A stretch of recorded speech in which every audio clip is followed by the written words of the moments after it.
Welcome to another episode of the APWASI Wine Buzz. Today's guest, he goes back traditionally, what he does, I would say, to the times of Marco Polo. When you have a Westerner who comes to the East and he seeks new adventures, experiences, and he takes them back and he shares that knowledge. Not only the knowledge, but the culture. This gentleman's name means pear tree, originally from Galicia and Portugal. That's where the surname comes from. And it is truly an ideal fruit for its resilience and for the captivating aura it has. Our guest today has lectured in over 30 universities on a lecturing tour. He's rubbed shoulders with premiers. He has enjoyed meals and conversations with titans of industry and the captains thereof. He is the president and CEO of the Canadian Ecosystem Institute. Welcome, Chris Pereira. Thanks so much, Clinton. It's great to be here to talk with you today. Chris is a very humble man, as you can see by his introduction there. Now, Chris, I know I'd like you to share a little bit about your background and your very strong cultural influence with the East, please. Of course, yeah. So thanks again. And I guess based on what you just mentioned there, my last name, of course, is Pereira. My father's side is from Portugal. My mother's side is from the UK. If I go back farther on my mother's side, actually, there is a great-grandfather from Guangzhou, China. And while that is tangential to my career path, just I wasn't a deciding factor, but it is an interesting fact in my background that after several generations, someone in our family decided to move to China, and myself, and I spent upwards of 15 years in China.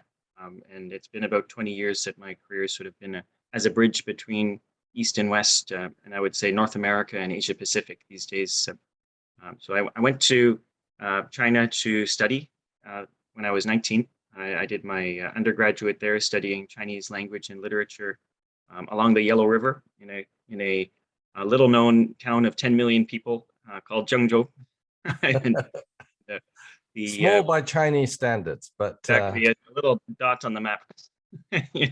But impressive in many other countries.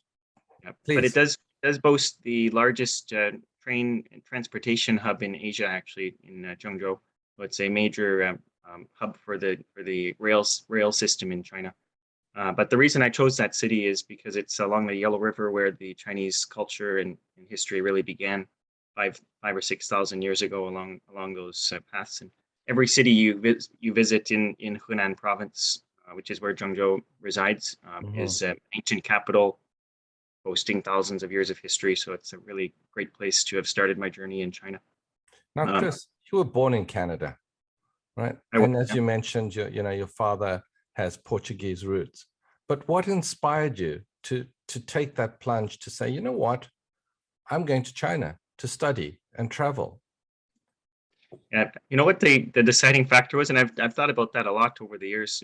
It was because I was a big reader when I was younger, and I had a bit of a, you could say it's naive, or you could say it's a bit of an adventurous spirit, but I would say naive more than anything. Just to say, hey, I want to go on an adventure, and my original thought was I'll go on a backpacking trip. That was the quote unquote adventure back at the beginning. I was at York University in Toronto studying English to begin with.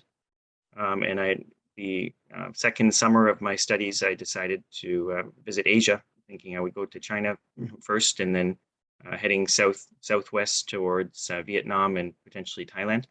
But when I got to China, I didn't leave, is the short story. Yeah. Well, if the heart tells you that you're comfortable, you're at a place where you want to be, it's very hard to confront the heart. And, the heart, and we have the mind. And as you mentioned, you initially intended and really wanted to stay for a short period, but it turned out to be close to 20 years. So what captivated not only your mind, but your heart as well to stay for such a long period? Yeah. Over the years, for various major decisions or jumps that I've made in my life and career, I've listened to, as you mentioned, your heart. I would say there's a intuition, or your unconscious sometimes. And Socrates mentioned this thousands of years ago too, just before he drank the hemlock. They asked him, did he regret not running away or escaping the mob that sentenced him to death? And he said, no, I've always listened to my inner voice. When I've listened to the voice, it's been the right decision. And in that case, back then, his voice had said, don't run away, don't leave. And now here we are, 2,500 years later, still talking about Socrates, right? Because Well, of that. So I think it's the erudite and those that appreciate culture that would speak not only of Socrates, but of, say, Sun Tzu, Aristotle, and other great philosophers around the world. Now, talking about that, I have to bring into our discussion the Canadian Ecosystem Institute, because Chris, on that website, you talk about you are this bridge. You are the bridge between countries, and you are the bridge between people and businesses. And the Chinese, they call overseas Chinese Huaqiao, which literally means the bridge. So in your perspective, how do you see yourself as that bridge? yeah, no, it's thanks for asking that. So basically, what we do is we help in North America. We help Chinese companies or Chinese origin individuals enter the mainstream market, access the mainstream media, and also social media. So we help people become more local in North America, and we also help Western companies in Chinese-speaking Asia Pacific. So specifically, in addition to import-export, which is sort of what I would say is business and trade 1.0, we like to say that we're bringing, helping North American companies become more local in China, and helping Chinese companies really integrate and build stronger connections in North America.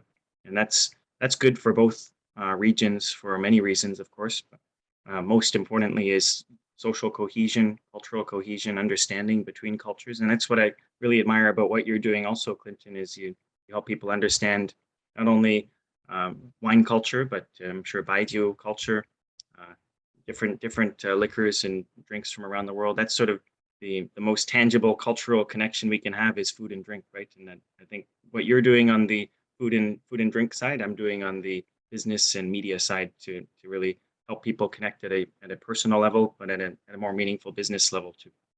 So we definitely have that connectivity, and thank you very much for that, Chris. Now, because it's so important, this bridge, I mean, even the background you have before you that says bridge between Asia Pacific and North America.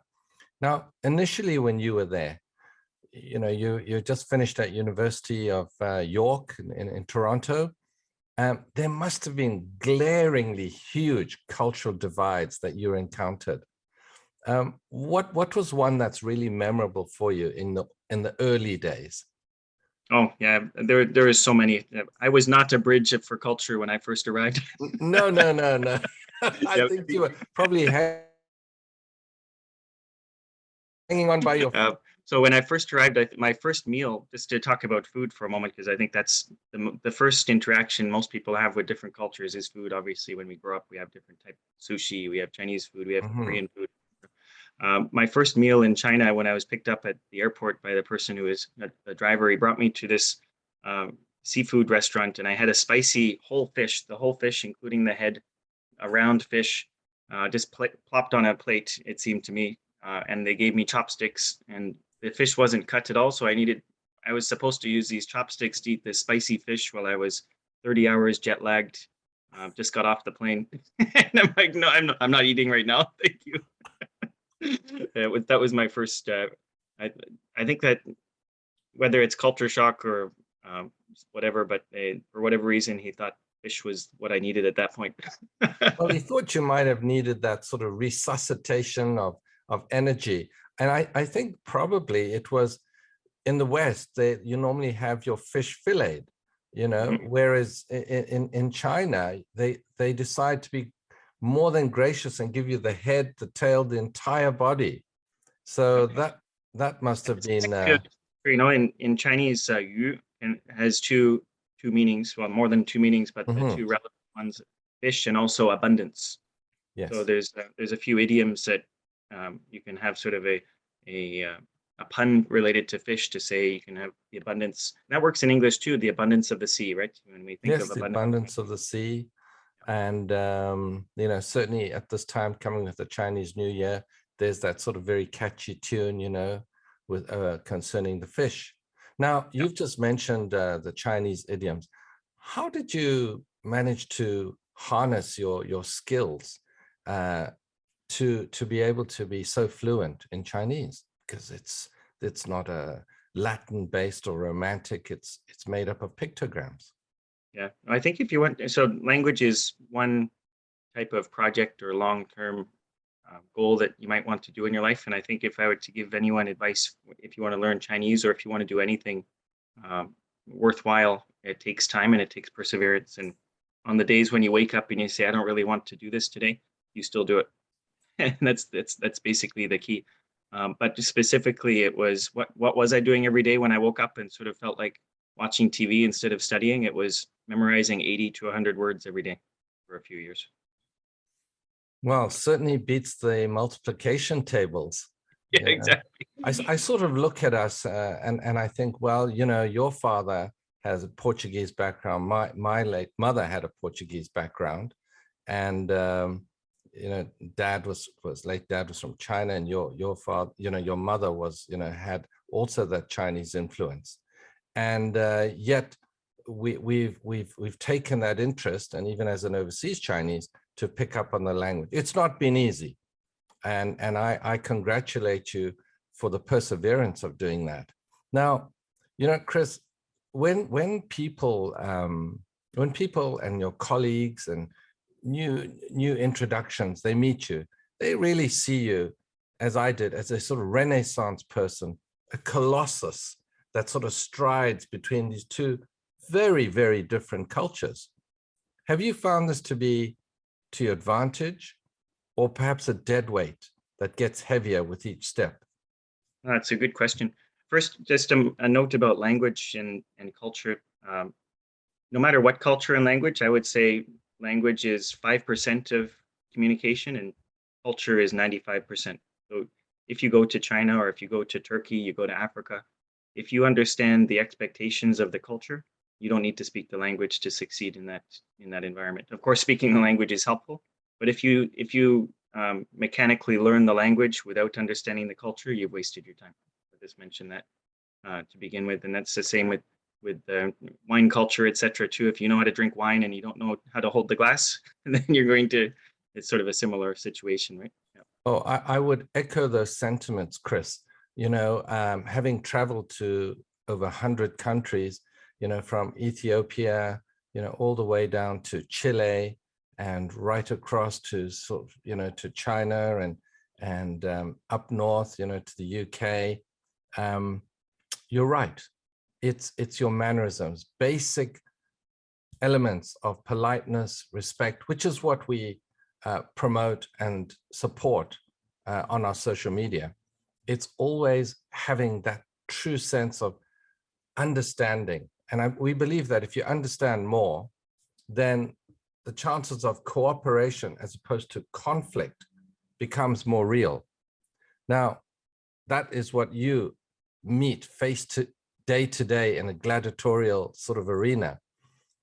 Now, how did you find, as meetings go pre-COVID and even I'm assuming after COVID, simple things? How do you greet? Well, what was some of your experiences, like how Chinese greet one another and Caucasians? That's a good question. So one example of what I was just thinking of when we were talking about language and culture is the greeting in China. Have you eaten? Have you eaten? Ni chilama, chifanlama. Now, this came from the period of the Cultural Revolution, or during the tougher times in China's past in the 20th century when food was scarce. So it became a regular greeting to show you care about someone. Hey, did you eat anything today? And that became sort of, hey, what's up? How are you in Chinese? So if you, to go back to the culture thing, if you just translate this directly to someone in Canada, you say, hey, Clinton, did you eat today? It's kind of a strange thing to ask. Sort of, So really, what's that question all about? exactly. Absolutely. So that the cultural context is important when you're communicating. And so if someone from China came to Canada, of course we want them to use the more relevant, hey, how's it going? Something Sure. like this. Yeah. So that would be one example of cultural communication. Another is more discreet or more nuanced in business when we're receiving and giving feedback. I think is an important, interesting one to which I can share some maybe useful information. Please. Um, in a Western context, you might find people more direct and willing to share critical feedback in a meeting, for example. And that meeting might be a client and so client and service meeting. Maybe you're talking to a client and the client gives you direct feedback. Now, even in that sort of relationship in China, your client probably won't give you very direct feedback. There's a nuance to maintain the harmony in the relationship. Even if both sides dislike each other in a meeting, you'll still on the surface, you'll see this continuity, this unity in the meeting. I think that's a very Eastern concept, whereas in the West, of course, sort of a cliche, but to say the West is more individually focused and the East is more collectively focused. And of course, that's a huge generalization. There's lots of exceptions. But when you're looking in a meeting in the West, you'll see an individual speak up and it might destroy the entire sentiment during the meeting. It might leave everyone feeling terrible at the end, but that person has expressed themselves and now there's a remix of discussion, and at the next meeting, there'll be a reshuffling of views, right? Whereas on the Chinese side, there will be a very subtle expression of disagreement. And under the surface, of course, there is still that ruffling of feathers, but at the meeting, it's unified. And I think on both sides of that, if you're a Westerner at a Chinese meeting, you will view that and say, holy, everyone in China has the same view. they're all autonomons, they're all robots towing the party line. But if you go after the meeting, if you're party to the or privy to the discussions pre-meeting or post-meeting, you're going to realize that it's actually a huge discussion going on, but not at the surface level like it happens in the West. Likewise, if you're a Chinese, I guess, not even Chinese, if you have grown up in the Chinese culture or Eastern culture, you go to a Western meeting and you see this disunity, this chaos, or a protest on the street in the United States, you say this place is a disaster. There's no harmony here, and both sides view each other as a disaster and unsuccessful. So both sides are relatively stable and doing well in their economies, but both sides view each other as unsuccessful because of a cultural difference. Well, I would agree with you there, Chris, because I think that's where people like you and I, our skills need to be shared. And if we can educate and let those that perhaps have less experience in these fields to understand. You know, my studies were in cultural diversity and organizational behavior. And you're quite right when you mentioned, you know, the Western aspect is, you know, it's more nuclear family. You know, after 18 years old, Chris, we've looked after you. You've graduated at university now. Bye-bye. Whereas, you know, in the Eastern, certainly the Chinese, it's more of an extended family. I recall, you know, when I was traveling, oh, we didn't know someone in New York. Well, don't you remember your second aunt's first daughter, their husband has a second cousin in New York? Well, why don't you call them? And that's how it has sort of extended, and it's quite different. So, you know, I remember certain aspects where at meetings between you know, the Chinese and Western counterparts, they would write everything down. As soon as you spoke, everything was written down by 10 scribes, as it were, all sitting at the opposite side, and only one person would speak. So that was very different and very culturally different. Now, moving from the boardroom, and then how do you greet with the business card there, Chris? Yeah, of course, I'm sure many of the people in your audience are familiar with the double. I'm not sure if it'll show up right on. Oh, we can do it. A double hand Yeah, delivery of the card. holding it like that. Exactly. And it's become a custom that I actually prefer, because when I give my business card to someone in Canada and I see them sort of toss it at me, I think it's kind of rude too now. Yeah, To be honest. sort Yeah. of like that, right? You sort of Yes, hand it over exactly. like that. Yeah, It's to show that, hey, absolutely. this is a respectful thing. I'm giving it to you. As Um, opposed to here you are, and then they put it away. exactly. Yep. And of course, some of these customs are evolving as things like WeChat become more customary. So I think one thing to do now, instead of give a card, is to say, hey, would you like to add each other on WeChat? So that some of these, which doesn't happen in the West, of course, we don't necessarily say, hey, let's add each other on LinkedIn as soon as we meet. Mhm, But mhm. True. it yeah.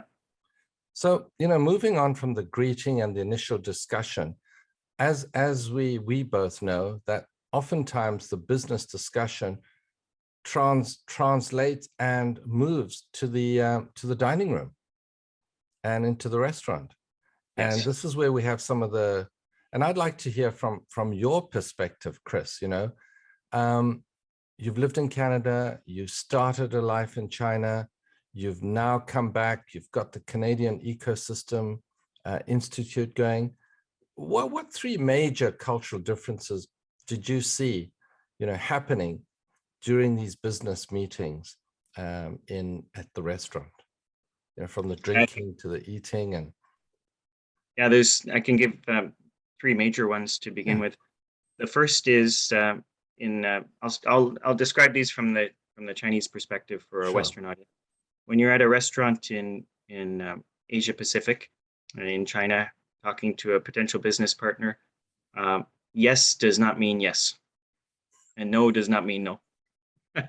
What do I mean by that? When you make a proposal during a dinner, or when you're talking about what you were discussing at your afternoon meeting, say, so what do you think? And they say, it's great, let's do it. It doesn't mean that it's going to happen. And it goes back to what I mentioned about the harmony thing, that when you're asking a direct question like this, any answer that might disrupt the harmony will be smoothed out to be a yes or a no if it's going to maintain the harmony. Are you angry? No. You like the proposal? Yes. All of those will maintain the harmony. So I think asking for an answer directly like that is something that's sort of I wouldn't say an amateur move. I don't want to make it sound like it's a bad thing, but if you want to push your project forward, you don't ask the direct questions right away. What you do is you build, and this goes into my second suggestion, is what do you do? What should you actually do at a meal is build the relationship, build the harmony, show that you're trustworthy enough to maintain that harmony and not poke a hole in it by asking these questions that might disrupt the waves on the top of the smooth surface. Um, so that doesn't mean you shouldn't ask about the project, but you can use questions that aren't yes and no. Ask them what they think about the project. Ask their advice. Um, Ask them to share their views. What do they want to do? And these questions can progress the relationship without an impasse. There's no fork in the road where you need to say yes or no, and that can go a long way. Yeah, so I would say that's part of it. And of course, going back to your expertise in wine and drinks, I would say that the final piece of advice I would have for people if they want to do business in China is to have a few drinks with your potential business partner. And um, uh, there's no need to drink to excess these days in China, Yes. but a drink or a toast to the project and to show that you're willing to be friends with the person in addition to business partners is important, because in the difference or the divide between work and life is not as clear in China as it is in the West. So when you go home at 5 o'clock in Canada, you might not answer messages from your colleagues, but you might answer messages from your friends. Whereas in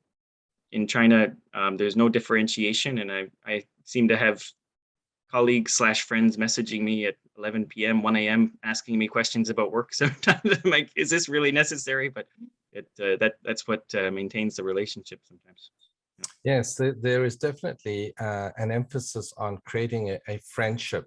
Then, if you're friends, you want to do business, as opposed to a rather famous saying in the West, nothing personal, it's just business. That doesn't exist in the East. And having spent a fair amount of time within Asia and doing business there, I would echo what you've just said. I perhaps would like to, where they come bang, they're doing the cheers. So a lot of the viewers will actually be able to see the actions of what's required in the process at dinner on our videos. And I know you haven't mentioned how important it is where the host is, like who ends off. Perhaps you could just share with the viewers. You're at a party, your host generally will end the dinner, sometimes abruptly. Perhaps you could just share that for a second, a little bit about Yeah, that, Chris. sure. A few things about dinner again. So you're generally going to sit at a round table. The host and or the most important person or people should sit facing the door. So if there's one door in the room, the host should be directly opposite on the far side, looking at the door. That's the important spot. Um, in terms of the eating, starting to sort of bon appetit, let's dig in, or let's have our first drink. That's all led by the host in general. So if you're just a guest at a bigger meal, it's best not to start. You don't want to be the first person to say cheers, and that's sort of the same in in North America also. But one other thing that I've seen a few people get sort of, it's not a terrible thing, but it sort of shows that you're not too familiar with the culture, is when you're doing your cheers or your chin chin. In North America, of course, the higher you go, the better, right? You want to raise it up to the sky and say cheers. Whereas in a Chinese cultural setting, you want to be modest. You want to show that you're respecting the other person. So you actually go low. The lower you go, the better. Sorry, you can't see it too well on a Zoom screen, but you want to be lower than everyone else is your goal. So when you see people at a dinner in China, you're going to see 10 glasses start at the top and then slowly, gradually, almost hit the table as they try to get to the bottom. And that's the way to show respect. I know we've had that experience together at some dinner parties, Chris. So Yes. where you'd actually see the one hand is here, the one goes lower. No, this goes lower, that goes lower. It's a continual battle, that struggle. That's very, very true. And I've spent a fair amount of this interview on that, Chris, because going back, what the Canadian Ecosystem Institute does, you are the bridge. You have soft power in terms of your skills and experience. The core people that you have at the Institute, they read, write, speak fluently English and Chinese. And that obviously is a clear asset to you. And it's because of that you sort of maneuver and navigate the clients through the rapids and turmoils of business engagement, which is something that we at the Asia Pacific Wine and Spirit Institute are also trying to do. And in many ways, we travel the similar path. So, this world is changing. And, you are very fortunate, like many, who live in two cultures. And I believe it pays dividends. What advice would you give to others who are contemplating to go on a journey like yours, catapulting and bringing together two cultures within their lives? That's great questions. Yeah, so Because you're married to a Chinese, Chris. So even though you lived in China, there must be sometimes, oh, you don't understand yeah, no, there's moments. culture different, and of course, there's going to be many challenges related to this. And just one additional point about what we do, we've talked about a lot of different cultural differences today, and I think what we do best in business is all of these disparate little details about culture. We help our clients. We talk to our clients. What do you want to do in this market? We're not going to China for a cultural sightseeing tour. We're there to make money, right? And vice versa. And we can help have fun doing it at the same time, but we achieve the goal by knowing what the expectations are for the other party. We know in media, in business, in associations across China or North America, we connect expectations and goals to execution, and the execution side connects to culture, and that's where our expertise is to get things done in another culture. But to go back to your question about advice for someone thinking about going to becoming a bridge, I guess, is think about what I think if you're going to do something in life, you want to be all in, right? So if you're going to do something like this, it's not a 2-month journey. I'm not sure if it's 10,000 hours or how long, but it's if you're going to do something, be dedicated to it and jump all in. So if you are in love with the German culture and Canadian culture, move to Germany. If you're from Canada, if you're in Germany, come to Canada and Yeah. really learn it. You're not going to learn it part-time on the weekends reading a book. In other words, you got to jump in. So you really have to go in. And what you said, we are here, on our side, yes, we are wine and spirit, but it is those aspects that lubricate the wheels of commerce. You are the ones that help the clients don't step on a potentially explosive situation, avoid it. I'll And give you one more example, if yeah, that's Clinton, is for in terms of sort of lubricating business or achieving success. So again, at the dinner table, so when you do business with someone, half the battle is trust. More probably, maybe even 90% of the battle is trust. Do I trust this person to, if I give them this money, will they do what they promise they're going to do? Or if I do, if I do what I promise, will they give me money? And how do you achieve that? That's by the other person seeing that they do what you expect them to do. There's expectations in culture. So culture is actually all about expectations. In every scenario, there's things you're supposed to do that show that you're a capable and smart and reliable person. So to give that a specific example at the dinner table, if you want to show that you respect and care about the person next to you, uh, I've seen a very specific case where this failed. So a Chinese business partner of mine, when it was sitting next to a Canadian at a dinner table, and he wanted to show that he was caring about this person. So he took his chopsticks, he got some food off the table and put it onto the Canadian's plate. And he's feeling, well, this is good. This is what we do in China. I want to show that yeah, I care about you. I'm helping you. Now, from the Canadian's perspective, he saw uh, someone was using chopsticks to help him get food, and he felt disrespected. And in his heart, he told me afterwards, I felt like I was being treated like a kid. I can get my own food. So the same action, completely different expectations for or understanding of what that action means. So you can blame both sides for this. They're both supposed to be knowing the other's culture in a business setting, right? The Chinese side should know that, hey, maybe we should respect him by giving him the freedom to get his own food. We're going to respect. We know you can use your chopsticks, so go use them. We're not going to interrupt your meal. Whereas on the Canadian side, he should also have known, hey, he's giving you this food because he respects you. If he didn't respect you, he wouldn't put this food on your plate. So I think if you extend great that to every example. business interaction, it's very important. When you feel disrespected in a cross-cultural setting, the first question on your mind should be, is this truly a disrespectful act in the other person's mind?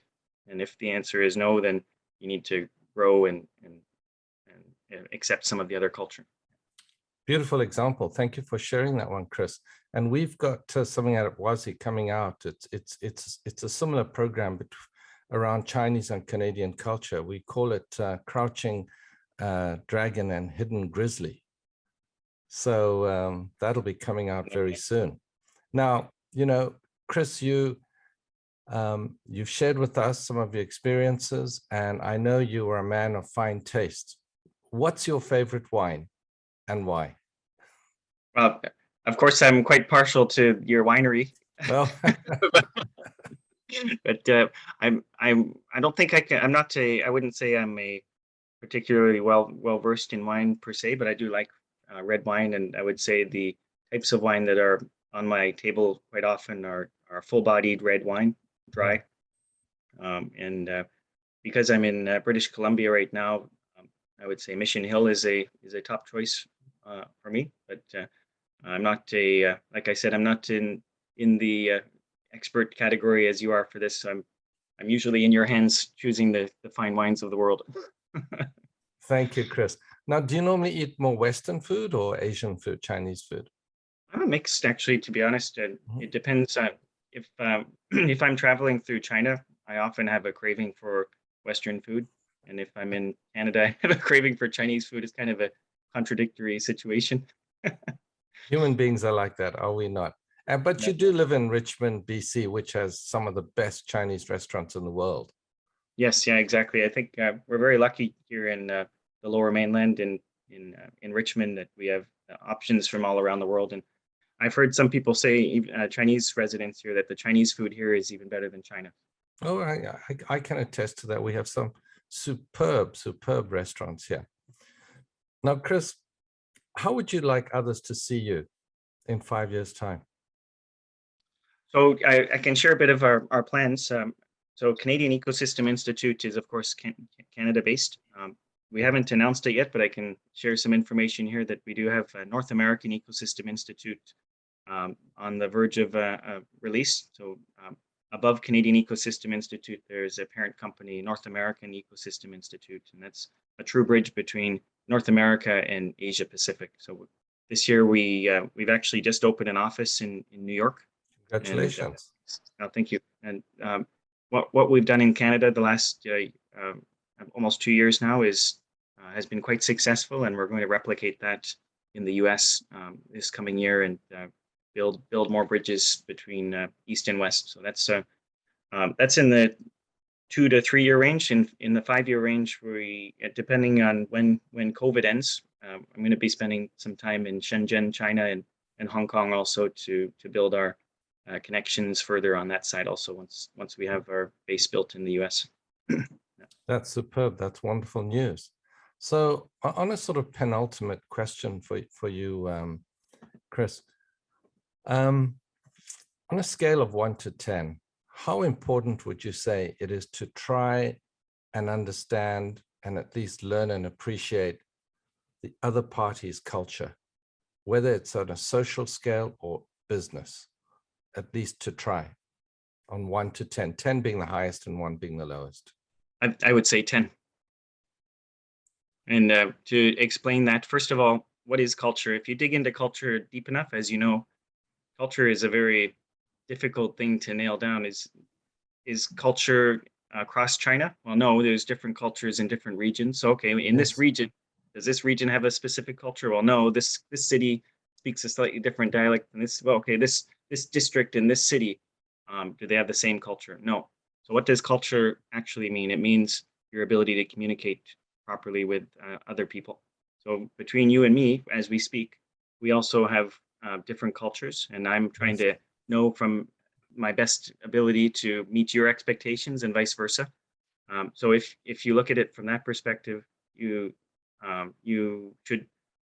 shouldn't give up or compromise your own values or your own quote unquote culture, but you should try, if you want to be a successful communicator and business person, you should always think about the expectations from the other party. Absolutely. And finally, Chris, what advice would you give to a 22-year-old version of yourself with the wisdom you now have? Oh, that's going to be a long list. I would give the advice I gave a little earlier to say that if you're going to do something, go all in. If you're going to try, go all the way. To quote Bukowski. Okay. You know, ladies and gentlemen, those of you that have been watching this interview, knowing Chris as I do and the Canadian Ecosystem Institute, Chris does not only just straddle, he exemplifies, and he is very generous with his knowledge and time. So if you're thinking of wanting someone who has that expertise, not only in language, but culture, soft power and connections, then I would say to you, you must go to the Canadian Ecosystem Institute, because that is the embodiment of all the cultural aspects that we at the Asia Pacific Wine and Spirit Institute put together. As they would say in North America, this is where the rubber hits the road. Thank you very much, Chris. It's been a pleasure. Thank you so much, Clinton. I really enjoyed the conversation, and keep up the great work with APWASI. And how do people get a hold of you, Chris? So I can be reached multiple ways. Canadian Ecosystem Institute is on, just if you Google that, you'll find me. Also on the screen, if we can put it on afterwards, here's my WeChat QR code and email address. Perfect. Wish you all the very best in New York, and we'll see you very shortly, Chris. Take care. Thanks so much. Take care. Please comment, like, share, or subscribe to our videos.